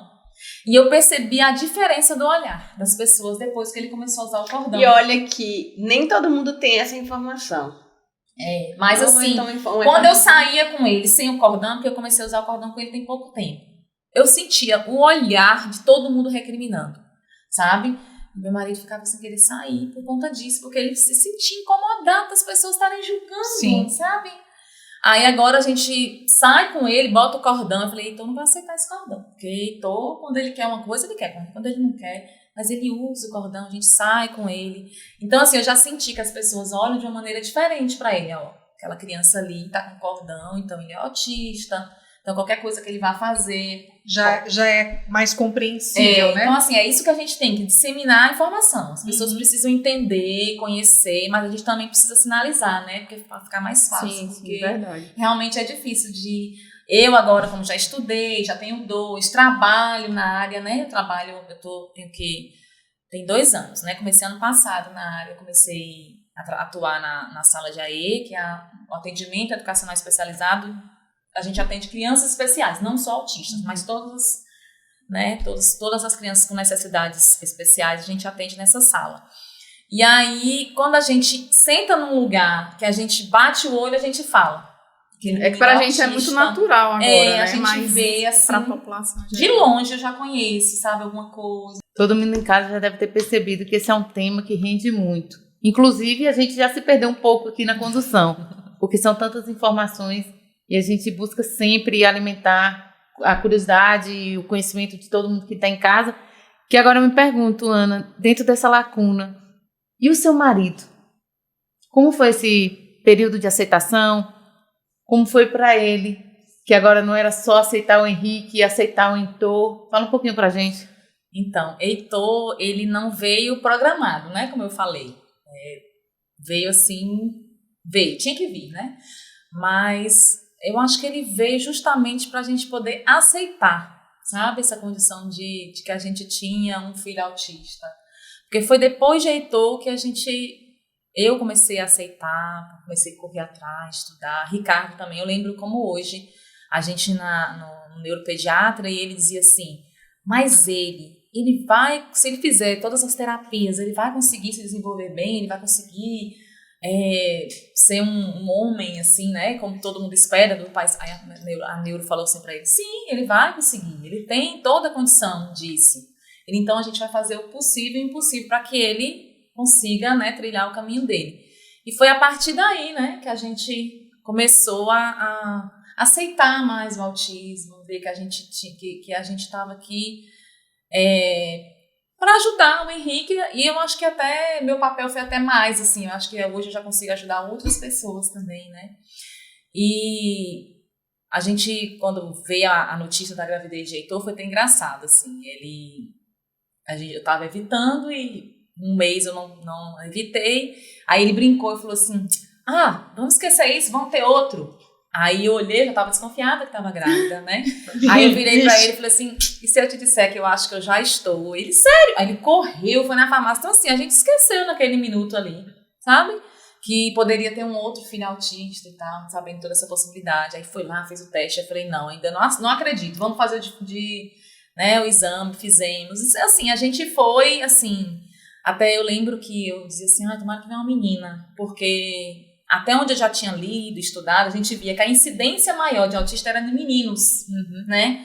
Falei, tomara que venha uma menina, né, pra não... Então, assim, eu me preparei para que viesse uma menina. Aí eu falava para Henrique que ia ser uma menina, e a gente comprava coisa de menina. Eita! E até isso, sabe? Porque outra coisa que autista tem é essa coisa da rigidez comportamental. Se você falar para um autista isso aqui, você precisa firmar a sua palavra. Quando a gente descobriu que era um menino, eu não comemorei, gente. Eu não vou ser assim, sabe? Vou mentir para vocês, não. Eu estava fazendo um acompanhamento, que a médica foi lá, fez a ultrassom, tudo. Aí, Ricardo nunca conseguia me acompanhar, porque ele trabalha fora de Barreira, ele trabalha em José Eduardo, né? Então, assim, eu nunca conseguia ir com ele, só chega no final de semana. Então, eu sempre ia sozinha. Aí, quando a médica foi lá que fez, eu falei, e aí, doutora? Ela, adivinha? Eu falei, não acredito, doutora. Eu falei, desse jeito, gente. Eu falei, não, doutora, eu não acredito. Ela, sim. Eu falei, menina? Ela falou, foi. Eu não festejei, gente, eu juro pra você, sabe? Porque eu queria uma menina. Mas você queria uma menina porque no seu coração lhe dizia que... Não, sempre quis uma menina. Tá? Antes mesmo de Henrique, eu sempre quis uma menina. Eu lembro de uma história bem engraçada, assim. Quando fui pra ter Henrique, eu falei assim, se for menina, eu vou escolher o nome. Se for menino, você escolhe. Aí eu fui pra internet, fiz uma lista de nome de menina, Quem não sei nunca, o quê, né? E aí eu, Ricardo, você não vai escolher, não? Ele disse, não, se vier menina, eu escolho. Aí eu, com aquela lista, quando fez, menino. Aí ele foi lá no quarto, entrou no computador, com 10 minutos ele voltou, já sei o nome. Eu falei, gente, eu fiz meses procurando o nome e tal, e aí ele já veio com o Henrique. Ainda veio com uma explicação porque era Henrique. E tinha o porquê, né? Que era Henrique e tal, porque o nome dele significava rei, e Henrique significava príncipe. Eu falei, então tá ótimo, vai ser Henrique. E eu já tava esperando a Helena, né? Era Helena, eu queria Helena e tal, não sei o quê. Mas não veio, veio o Heitor, né? E assim, a gente tratou de muito natural, assim. Ele, sabe, depois que veio o Heitor, que a gente começou a perceber, tanto que eu comecei a perceber no Heitor ainda bebê. Como eu já tinha um conhecimento maior, então... O olhar já foi diferente. O olhar foi diferente. Então, assim, E qual foi a primeira característica que você olhou e você consegue ter esse momento muito claro? Ele era bebê. Ele devia ter uns 3, 4 meses. Ele chorava muito. 3 meses? 3, 4 meses ele chorava muito. E aí eu levava ele no quintal e tinha uma árvore. E o balançar das folhas da árvore chamava muito, ele acalmava ele. Aí ele ficava... Então quando ele chorava, o balançar da árvore ajudava a acalmar. Então isso já foi uma primeira coisa que eu percebi. Falei, quer dizer que o meu falar, o meu não acalentava. Aquele barulho, aquele balançar da árvore acalmava ele. Aí eu já comecei a ficar assim. E são coisas tão... tem que ter uma sensibilidade muito grande. E assim... E aí, depois, no aniversário de 1 ano, todo mundo, assim, eu já não fiz grande festa, porque eu já percebi, assim, que ele era apático. Ele não interagia. Sabe aquela, quando vocês todas têm filhos, vocês sabem, quando vocês vão falar com o filho, ele olha pra você e te responde, dá aquela reciprocidade. Ele dava, mas não era sempre. Uma outra coisa que dá pra gente perceber ainda em bebê, quando tá amamentando. Olha. O vínculo da mãe com o filho é na hora do amamentar, né? Aí ele olha pra você como se fosse um agradecimento. E o autista, ele tá mamando lá, tipo assim, tô comendo de boa, não tá tendo aquele contato, aquela ligação. Heitor não era sempre. Às vezes ele olhava e às vezes não. Eu lembro que quando eu levei Henrique numa revisão da Neuro em Salvador, ela veio e ele tava mamando. Aí ela viu. Ele tá olhando pra você, mamãe. Então, assim, não era o tempo inteiro que ele não ficava interagindo comigo, sabe? Nesse momento que a médica olhou, ela falou, Ana, ele olha pra você. Então, assim, a gente tem que começar a olhar tudo. E eu ficava olhando. Mas você desconfiava? Você não tinha certeza ou você já tinha certeza? Não, eu só desconfiava. Porque, assim, em bebê é mais difícil de você detectar, né? São coisinhas assim. E você, em alguns momentos, você não achava que você estava tentando identificar algo que não existia pelo fato do seu outro filho ser autista? Na verdade, eu queria mesmo que não tivesse. Entendeu? Eu queria mesmo que não tivesse. Mas não dá pra negar, né? Não dá mais. Eu já neguei muito. Eu tinha negado muito com o Henrique, né? E aí, no aniversário de 1 ano, eu lembro, a gente fez só pra família. Eu não quis fazer coisa grande e tal, fez só pra família. E todo mundo cantando parabéns, ele não batia palma. ele não dava tchau.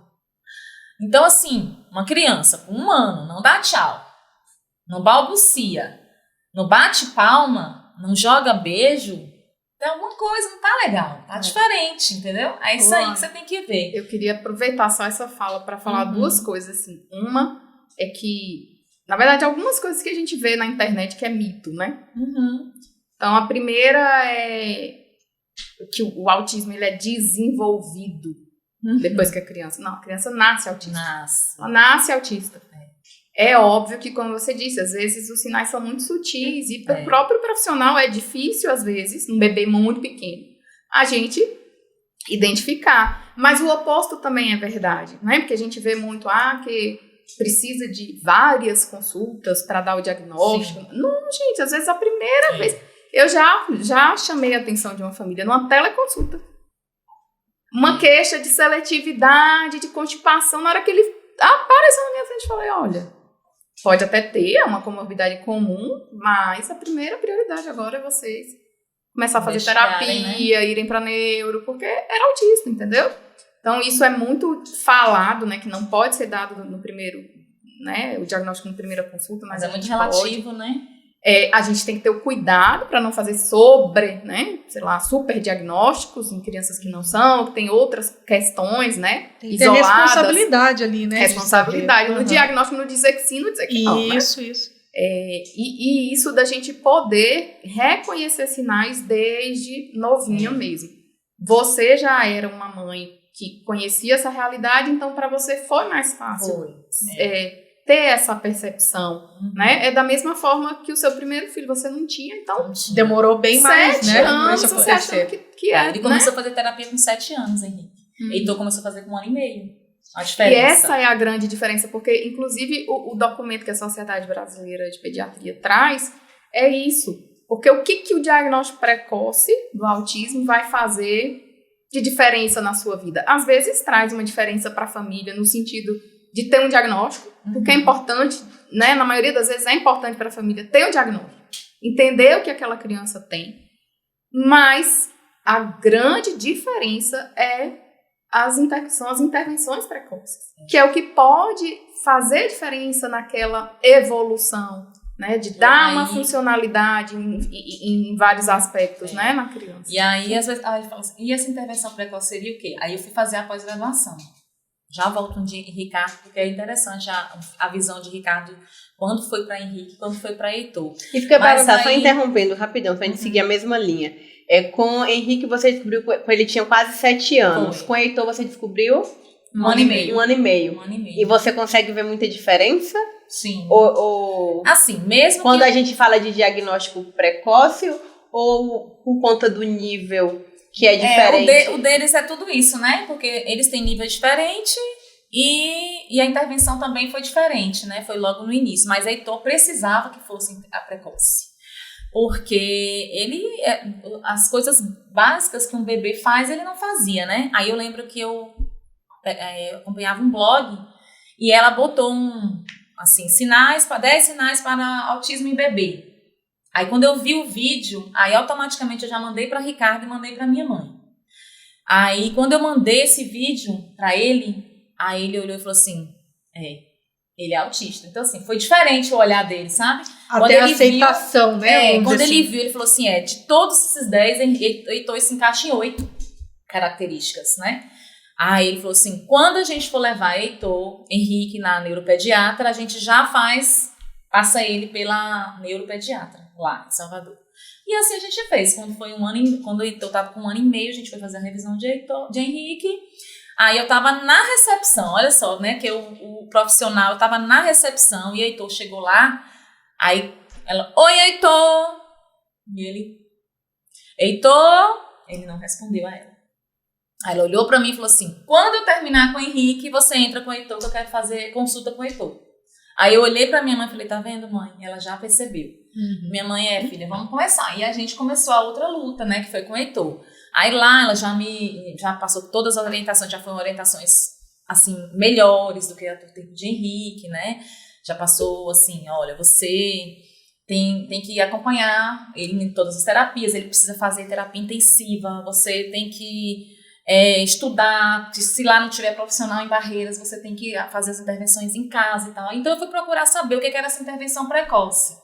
Então, você assim, ainda não tinha essa sua pós-graduação? Não, eu não tinha ainda a minha pós-graduação. Aí eu falei assim, vamos ver o que é essa intervenção precoce. É aquela coisa que os meninos aprendem naturalmente, por ver o outro, por imitar o outro. Os meninos autistas, eles não conseguem imitar o nosso ato, assim. Uma coisa de eu sentar para comer, que ele não sabe, eu tenho que ensinar. Para tomar um banho, então, vamos tomar banho. Ele chega na frente do chuveiro e ele vai ficar parado. Então eu tenho que ensinar, para tomar banho, você precisa tirar a roupa, botar no cesto, abrir a torneira. E isso é tudo muito pausado e tem que fazer todos os dias. Repetido, né? Repetidamente. Então o Heitor começou a fazer as intervenções aqui em Barreiras já. Quando eu cheguei, a gente já começou. Fono, TO, psicóloga e psicopedagogo, né? Aí é psicólogo para criança, tá? Assim, mas também é psicóloga comportamental, né? Para poder ver. Ana, qual é o suporte? Lá no início, quando você descobriu o diagnóstico de Henrique, você vê que mudou positivamente em relação ao suporte que se tem hoje aqui? Sim, no tempo de Henrique, a gente só tinha uma TO. E era muito difícil pra gente conseguir vaga. Assim, eu digo que eu fui sortuda, porque quando eu cheguei, eu já consegui vaga pra... Porque quando veio o diagnóstico de Heitor, Henrique só começou a fazer todas essas terapias depois de Heitor. Porque até então, a neuro daqui de Barreiras só tinha passado psicopedagoga e a atividade funcional, você lembra? Aí lá nessa neuro que ela passou todos também para Henrique. Aí quando a gente chegou Eles em Barreiras... praticamente começaram a fazer juntos, né? E quais são os direitos deles, né, como autistas? Eita, tem um monte, né? Tem muitos. Tem muitos. A primeira, assim, delas é na escola, né? Eles têm direito a uma acompanhante na sala. E aí a criança, diante do um laudo em mãos, a gente vai na escola e a escola disponibiliza um cuidador, né, um assistente, né, terapêutico para ficar ali na sala, acompanhando as atividades. E tem um limite, você que está inserido nesse contexto, né? É um cuidador para quantas crianças ou é um para cada criança autista? Então, isso aí também é bem relativo com relação... Depende do número de alunos, depende da sala de aula? É relativo com relação à escola até, assim, né? Entendi. No município de Barreiras, a gente tem um cuidador para cada criança. Entendi. Aí, na escola de Henrique é escola particular, ele tinha a cuidadora, mas aí, quando foi no segundo ano, ele já tinha um outro colega também, que era autista, ela ficava com os dois, né? Ela conseguia, porque, como eu falei, Henrique já E acho que também depende até da necessidade de cada aluno, também deve entrar essa questão, né? E aí, eles também têm direito ao atendimento educacional especializado, que é essa sala que eu atendo, que elas têm nas redes públicas de Barreiras, nas escolas da rede municipal de Barreiras, em sua maioria, não são todas que têm. Em sua grande maioria tem a sala de recursos. E aqui não tem, a escola encaminha para uma escola próxima que tenha. Então, assim, na escola são esses direitos. Tem direito também à atividade adaptada, né? Eles podem fazer adaptação de atividades, de avaliação, horário de prova. Os pais têm direito à redução de carga de trabalho, que é bem importante. Eu tenho redução, né, de carga horária, eu sou professora concursada da rede municipal, eu tenho direito à redução. Então, a minha redução é de 25% da minha carga horária, então eu não vou todos os dias, porque as tardes, né, metade das minhas tardes eu saio para acompanhar os meninos para terapia. O ideal seria que se tivesse, assim, 50% de redução. Federal, elas têm esse direito, né? Os concursados federais, eles têm 50% da redução de carga horária sem redução do salário, né? Não tem. E tem também várias outras coisas, assim. Atendimento prioritário, o que mais? É tanta coisa. Tem muita coisa. A viagem de avião, por exemplo, o acompanhante tem direito a 80% de desconto. A fila de prioridade. A carteira, estacionamento também, a gente tem direito, como agora que tem a zona azul, a gente tem direito a estacionar o carro mediante a carteira, né? Tem a carteira, a gente tira lá, igual o de deficiente, a gente pode estacionar na vaga de deficiente, aquele que tem a cadeirinha de roda, deficiência física, a gente também tem esse direito, desde que o autista esteja junto com, né, a pessoa. Não posso, por exemplo, eu tenho a carteira e vou pra rua sozinha, sem os meninos, e vou lá estacionar. Tá errado. Tem gente que vai, mas tá errado, né? O certo é os meninos estarem juntos pra poder... Eu nem acho que é errado. Né? Eu nem acho que é errado. Porque Se você sai de casa e você precisa procurar uma vaga e tudo, é mais tempo que você fica fora, longe dele. Sim, se a gente for ver isso, mas legalmente a gente não tem esse pois direito, devia entendeu? ter, né? Tem um direito que é legal também, que eu lembrei, que é do fornecimento da terapia multidisciplinar, né? Sim, Só que eu não sei como é.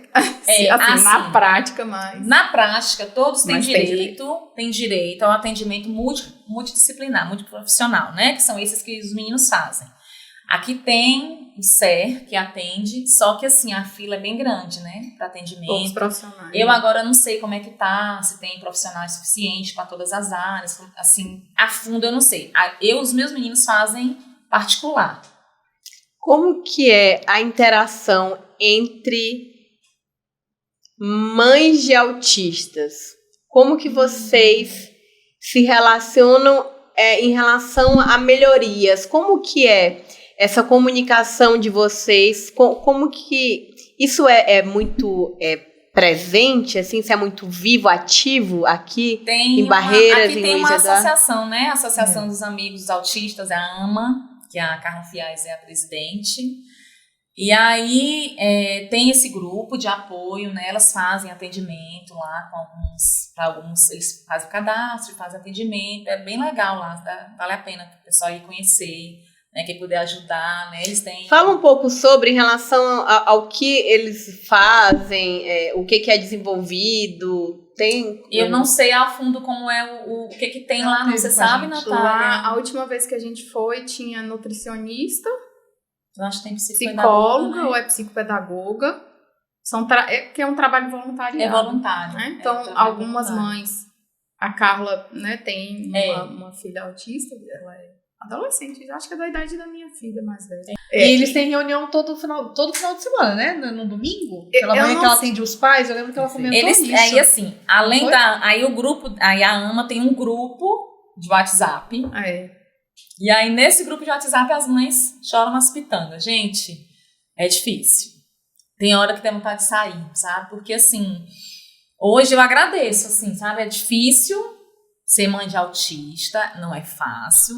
É igual você colocou lá no texto, lá no início. Eu não sou guerreira, né? Porque guerreira é Xena, né? Eu sou... não é Xena, né? Eu sou humana, né? E eu queria contar como todo mundo, ser uma mãe de filho típico, que pudesse levar meu filho normal. Meu filho hoje não tá indo pra escola, até postei hoje. Ele foi pro meu trabalho comigo, porque a cuidadora dele não chegou na escola ainda. E a escola disse que não ia poder receber, que poderia deixar. Mas eu não quis deixar, porque ele é pequeno. E a sala cheia de criança, então ele precisa, ele é nível de suporte 3, ele precisa de um suporte, né? Ele precisa de suporte para ir no banheiro, para ajudar ele no lanche, nas atividades. Então, assim, eu não deixei. Então, é muito difícil a gente estar sendo mãe de autista, né? Aí eu tenho todo um suporte, assim, eu tenho uma rede de apoio. Os meus filhos fazem terapias, né? Eles tem a oportunidade. Tem a oportunidade, né? A gente tem um plano de saúde, então o plano de saúde cobre as terapias dos meninos. Cobre sim, a gente recebe o reembolso, né? Porque os profissionais, eles não atendem pelo plano. A gente paga particular e o plano reembolsa. Mas a gente ainda agradece porque a gente consegue levar os filhos para fazer as terapias. Agradeço também, eu sempre lembro da fala de Lívia aqui, e Ricardo, onde é que fica nisso? Ricardo sempre esteve presente, né? Nós vamos fazer, a gente namorou 5 anos, então ano que vem eu já tô fazendo bodas de prata com o Ricardo já, né, de relacionamento. Então assim, Ricardo o tempo inteiro, mesmo ele não aceitando no início, dizia que Henrique não era, mas ele nunca largou a mão, sabe? Se eu dizia assim, não, eu vou levar, ele leva. Ele não tem nada, mas você quer levar, leva. Quer levar, leva. Então, entendeu assim? E depois que ele disse, nós vamos fazer. E ele tá o tempo inteiro, sabe? É o meu maior incentivador. Fico até emocionada.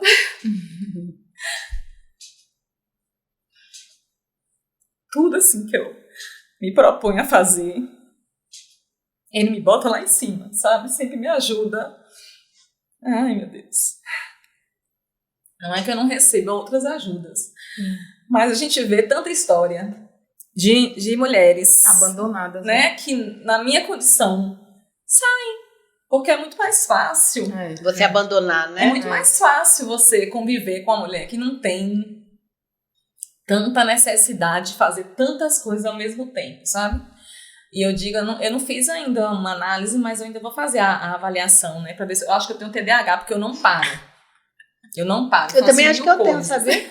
Não, é sério.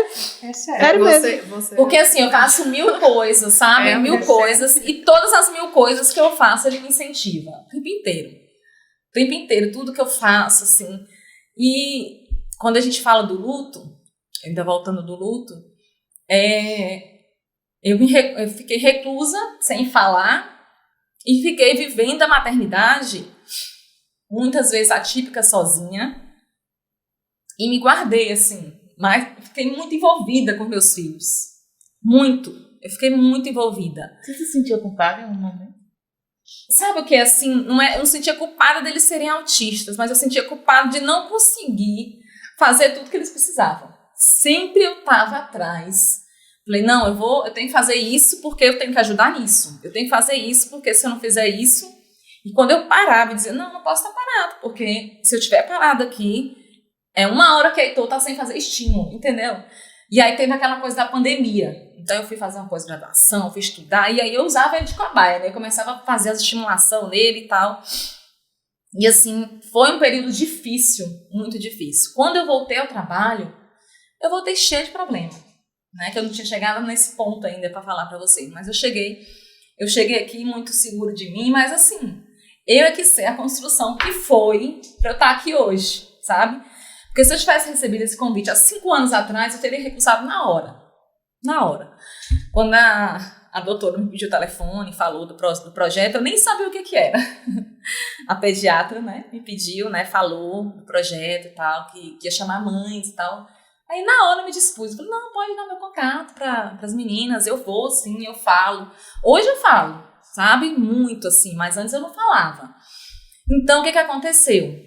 Eu comecei a desenvolver uma depressão, que é muito comum nas mães autistas. Eu escuto muito, eu vejo muito no grupo de WhatsApp as lamentações, sabe, as angústias, são muitas assim, é muito difícil, gente, é muito difícil. Como era a Ana antes da maternidade? Você consegue se definir? E como é você hoje?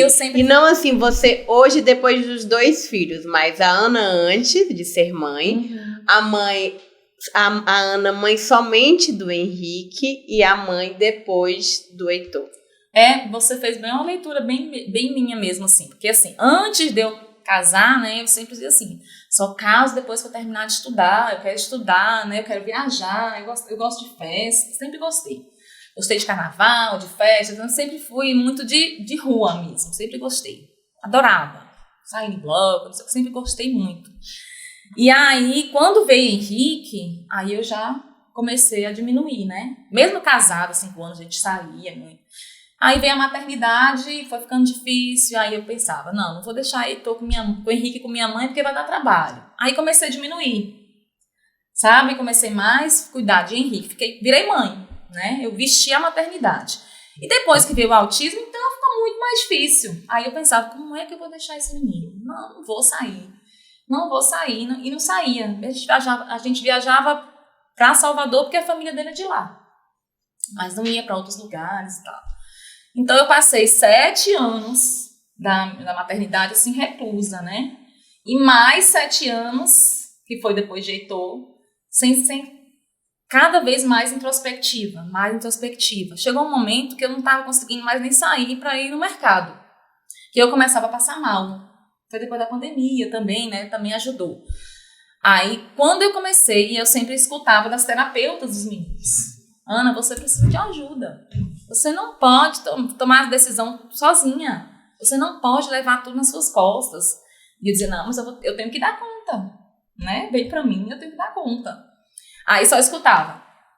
Se veio pra você porque você dá conta. Eu escutei muito isso. Cada um recebe a carga que merece. Se Deus mandou pra você, porque você... Deus só dá cruz pra quem consegue carregar. Eu também já ouvi tanto. Esses chavões eu ouvia todos. E cada vez que eu escutava, só piorava a minha situação.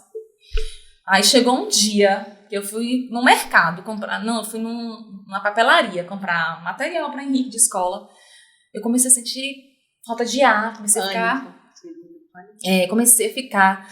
Aí eu paguei e saí. Quando eu cheguei em casa, Henrique, mãe, faltou isso. Eu falei, mas eu peguei. Eu acho que eu paguei e larguei lá, sabe? De tão agoniar. Aí eu falei assim.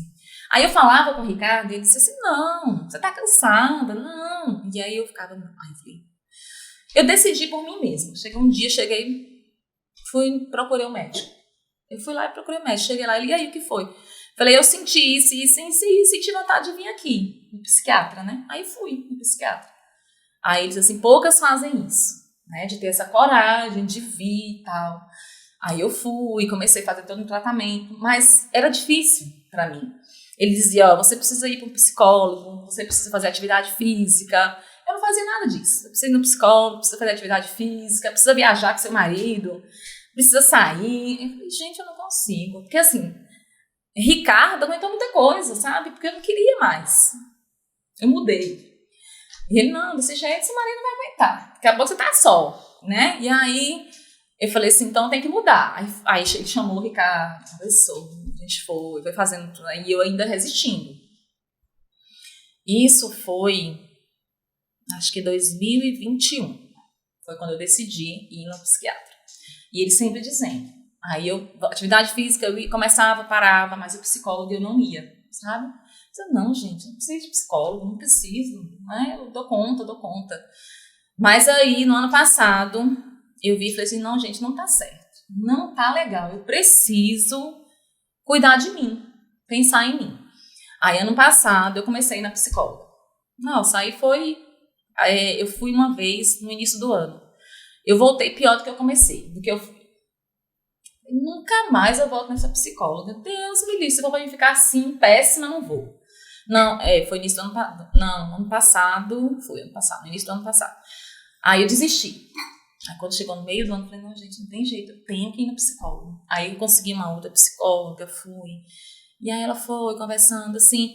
E daí pra cá, eu sou uma outra mulher depois da psicóloga. Da terapia, né? Depois da terapia, eu sou outra pessoa, sabe? Mas agora eu percebi que eu posso ser mãe, ser mulher, divertir, né? Eu posso me divertir. E fui pro Carnaval de Salvador, deixei os meninos aí. E aí até hoje as pessoas ainda me perguntam, né? E os meninos? E o Heitor? Eu falei, ficou com a melhor pessoa que poderia ficar, com a avó dele. É como se você não tivesse o direito de se divertir, Sim, né? Porque eu tenho filho e porque eu tenho um filho autista, né? E aí eu fui. Então, assim, depois da terapia eu sou outra pessoa. Não, assim, existem 1001 dificuldades. Não vou aqui romantizar o autismo. Não vou romantizar, não é fácil, sabe? Mas a gente tem que procurar ficar bem, porque se eu não estiver bem, meus filhos não vão ficar bem, né? Exatamente. Eu sou o suporte maior deles. Eles podem ter milhares de suportes, mas quando aquela pessoa que está ali atendendo ele terminar o horário de trabalho delas, vão entregar eles a mim, né? São minha responsabilidade. Eu é que tenho que estar bem. Então, meu médico dizia isso. Se você não estiver bem, seus filhos também não vão estar.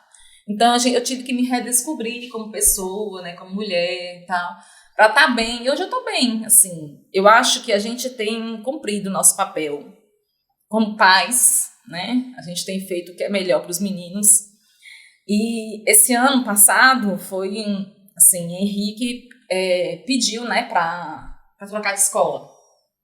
Depois de quase 8 anos na mesma escola, que eu já criei um laço, né, que eu me identificava, que eu me sentia segura. Ele chegou para mim e falou, mãe, quero mudar. Quero mudar porque meus colegas estão mudando e eu quero mudar. Eu falei, filho, eu fiquei segurando. Eu falei, filho, você vai ficar o dia todo fora de casa e tal, não sei o quê.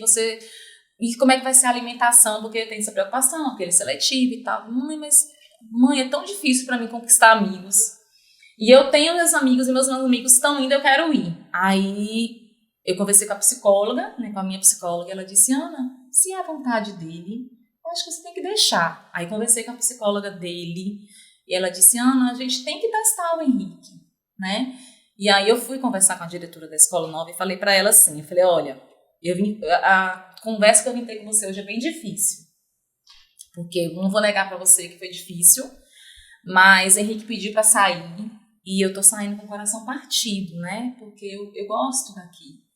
Mas assim, só lamento em dizer que vocês todos fizeram bem o papel de vocês, né? Porque vocês deram autonomia pro meu filho, que é o que ele estava precisando, porque a gente está o tempo inteiro, né? Todas essas terapias são para que Henrique tenha autonomia, para que ele possa caminhar com os próprios pés, para que ele possa ser o que ele quiser ser, sem precisar estar encostado na mãe, né, e tal.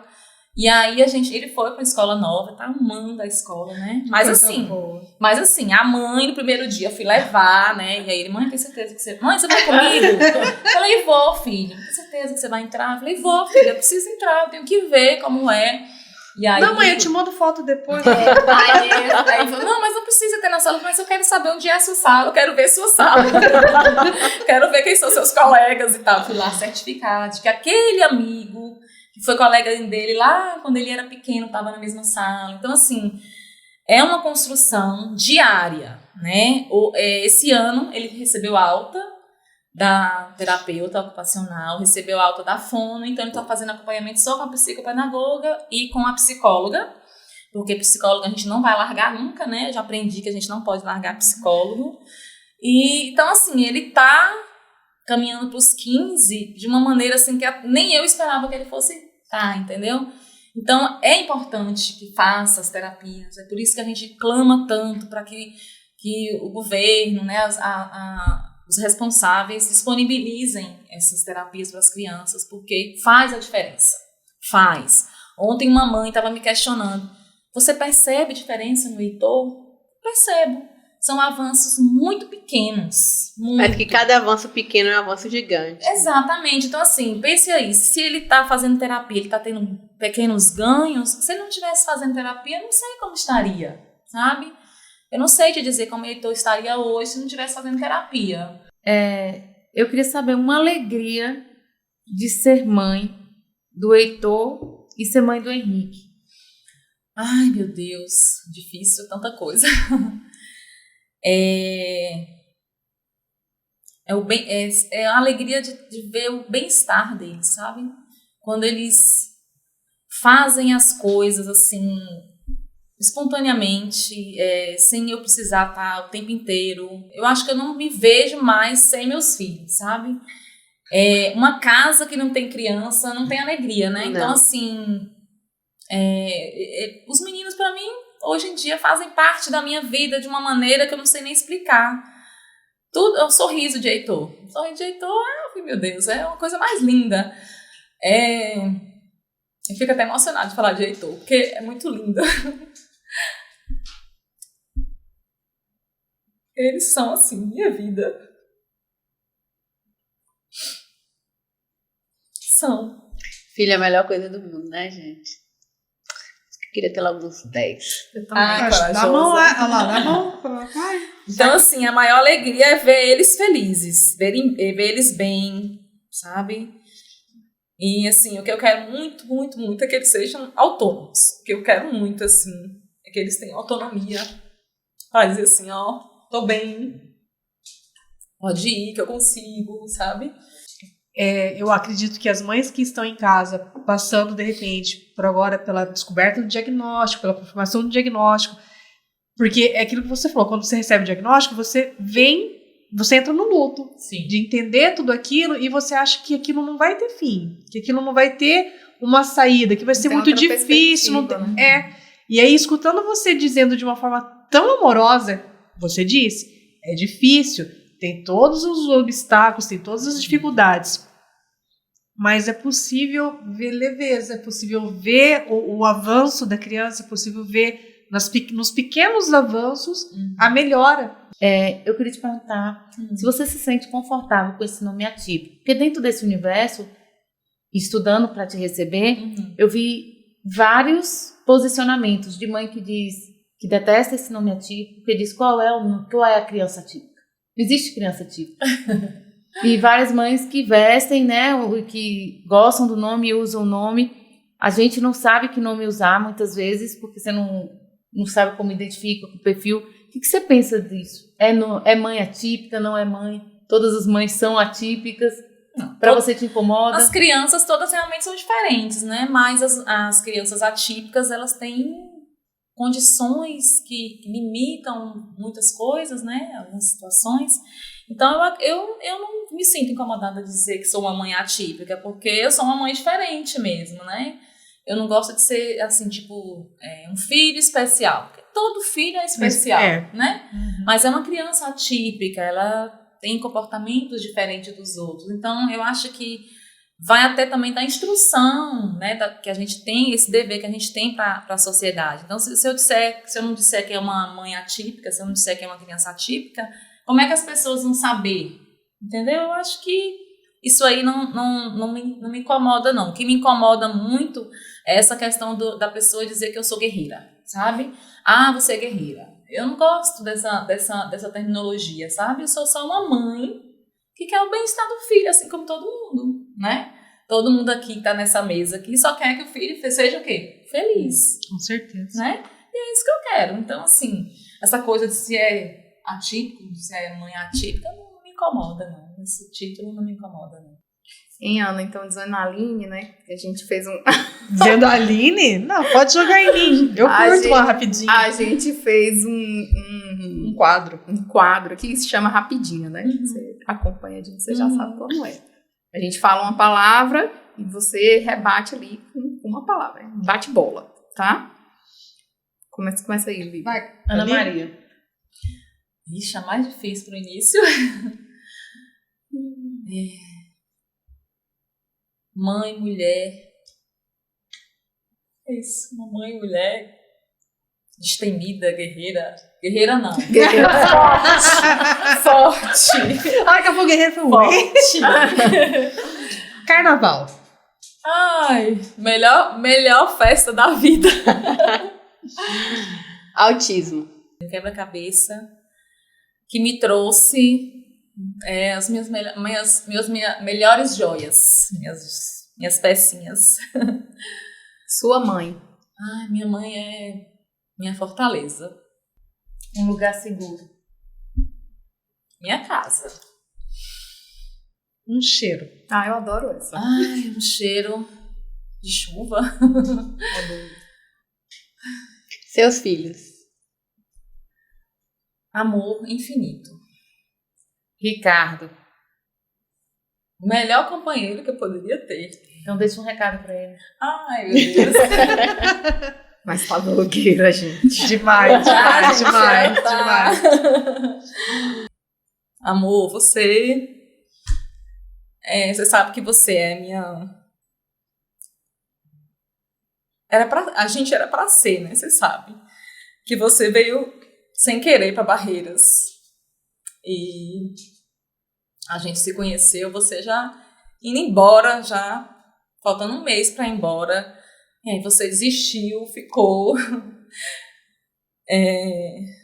E assim, eu acho que não poderia ter escolhido a melhor pessoa para dividir essa vida comigo. Você é o melhor companheiro, o melhor amigo, o melhor amante, o melhor marido, o melhor pai que alguém poderia ter. Obrigado por estar sempre do meu lado, mesmo distante, mas a gente está sempre assim conectados, né? Mesmo ele estando em outra cidade, mas a gente está sempre conectado. Eu acho que a minha maior força, né, para aguentar esses dias tem sido você. Te amo. E é importante também você deixar um recado para as famílias que estão em negação ou que se descobriram agora no autismo, aquelas pessoas que ainda estão tateando no escuro sem saber o que fazer. Porque eu tenho certeza que o seu podcast, ele vai além do nosso tempo aqui. Porque por mais informações que chegam, por mais acesso a conteúdo que você tem, é diferente de você ouvir da pessoa que passou por isso 2 vezes. E tá ali dizendo, eu consegui, não foi fácil, não é fácil, é uma luta diária, são nas pequenas coisas. Eu tive um momento delicado no meu casamento, mas a gente se reencontrou, eu fui atrás, eu busquei e eu tô aqui, fazendo a declaração pro meu marido depois de 19 anos. Depois de quase 25, porque 19 é de casada, né? 19 é de casada. Então, olha a força que isso tem. É verdade. Para essas mães, né, que estão, assim, desconfiadas que os filhos têm alguma coisa diferente, né? Ouça o seu coração, né? Não fique assim, cada um tem seu tempo, né? Porque eu ouvi muito isso, porque tem seu tempo. Não. Se você vê que tem alguma coisinha diferente, está te incomodando, procura ajuda, né? Vai no médico, vai no pediatra, e procura algum amigo, alguém que possa te ajudar, né? Até o mesmo professor da escola, né? Vai sinalizando com alguém, procura ajuda, porque a gente, enquanto mãe, a gente não sabe de tudo, né? A gente não tem um manual para ser mãe, não tem um manual para ser mãe de autista, né? A gente vai aprendendo no dia a dia. Então, assim, procura ajuda. Eu acho que a melhor solução é essa, procurar ajuda. E assim, pode ser que a primeira pessoa que você procure não vai conseguir resolver o seu problema, mas uma outra vai. E às vezes você vai dar com muita porta na cara, mas uma hora vai chegar, uma hora você vai conseguir se encontrar, assim como a gente está. Eu não digo que eu me encontrei, né? Eu digo que estou no processo, né? Estou caminhando para chegar a uma normalidade, né? Porque a gente quer calmaria, né? Eu já tive muita turbulência, agora eu estou procurando a calmaria.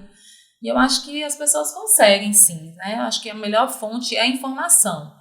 Só que a gente precisa pensar em que tipo de informação a gente vai buscar, porque nem todas as informações são, né, fontes seguras. Então, assim, vi aquilo ali, achei que parece, vou perguntar a uma pessoa que talvez possa entender melhor do que eu. Eu acho que o caminho é esse, é buscar ajuda, leitura, né? Eu acho que a melhor maneira é essa. Foi assim que eu fiz, eu fui em busca. Eu fui atrás, o que eu posso fazer para ajudar meus filhos? E eu fui atrás, né? E assim, Henrique, a mensagem que eu tenho que deixar para Henrique é que, filho, eu tenho um orgulho imenso de você. Hoje ele me mandou mensagem, você me mandou mensagem na hora do almoço, perguntando o que eu estava fazendo, se eu estava bem, sabe? E há um ano atrás, acho que 2 anos atrás, você não ia estar me fazendo essa pergunta, você ia estar alheio. E olha como você avançou, né? Hoje você me perguntou se eu estou bem, e eu falei, estou bem, estou aqui me arrumando, que eu vou dar uma entrevista. E aí você falou assim, entrevista de quê, mãe? E eu falei, eu vou lá falar sobre mãe de autista. Ele, que legal. Então, assim, eu fico muito feliz de saber que há 7 anos atrás você era só um menininho tímido, né? Que não conseguia largar minha mão para ir para a escola.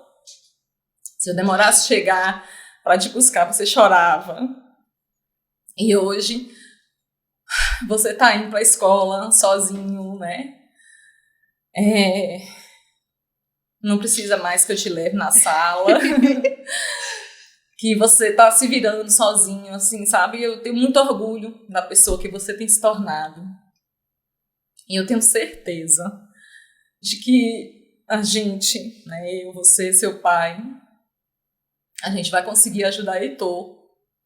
Porque você sabe que você veio para ajudar a gente nessa missão. Porque Heitor vai precisar muito da gente. E eu sei que você vai ajudar. Porque você é um filho muito, muito, muito, muito especial. Te amo muito.